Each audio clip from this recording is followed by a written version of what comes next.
Green Bay Packers head coach Mike McCarthy is writing a thank you note to Chip Kelly as we speak for playing the starters and beating the Chicago Bears. The Eagles ran roughshod for over 500 total yards over Chicago at the Link tonight.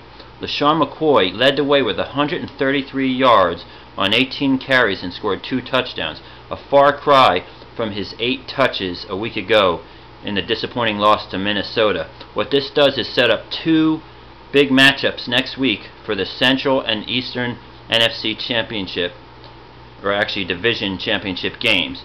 Dallas will host the Eagles, where the red-hot Nick Foles and Lesean McCoy will come to town after putting up a 54 spot on Chicago. Now, I know Chicago's defense leaves a lot to be desired, but the Eagles' defense was impressive in this game, stopping Alshon Jeffries, Brandon Marshall, and Jay Cutler and holding them to 11 points as we move to the 2-minute warning.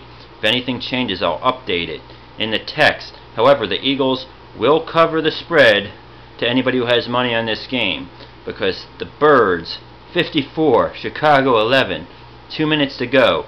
It was capped off with a 65-yard touchdown scamper, an exclamation point, if you will, by Bryce Brown, 65-yard touchdown, which happened moments after Brandon Boykin took Jay Cutler to the house on a pick 6. This was a great night for the Eagles all around. Eagles fans are poised. They know that they're the superior team, though they do have to visit Dallas at Jerry World next week, who come off an emotional victory where Washington choked on a 4th and 10, giving Dallas a miraculous 4th quarter victory. It makes it hard to swallow as an Eagles fan that Washington let Dallas win that game, because we would have clinched the division with this win over Chicago. But like I said, Mike McCarthy and the Packers should be thanking their lucky stars that the Eagles were classy and played their starters. Now, it does help the Eagles in future seeding in the playoffs should they make it. They could be the number 3 seed. It also protects us against a tie against the Dallas Cowboys should that happen. But most importantly, if I'm the Dallas Cowboys, I might be shivering in my shoes right now, because even though Dallas came into Lincoln Financial Field earlier in the year, a nervous Nick Foles only put up 3 points, and the Dallas Cowboys won 17-3. I'm looking at a different situation, a different scenario when it's all on the line next week. The last few years, the Giants and the Redskins beat Dallas in that final game. This time Dallas has home field, but they got to play Chip Kelly and the Eagles, coming off a 54-point game. And remember, we scored 30, the Eagles, against the Minnesota Vikings in that loss. So, unless Dallas's defense gets it together, I don't see them holding up under the offensive barrage that's going to come at them next week for the division championship. It's on. Dallas, Eagles, and thanks to the Eagles, the Packers have new life. And what does that mean?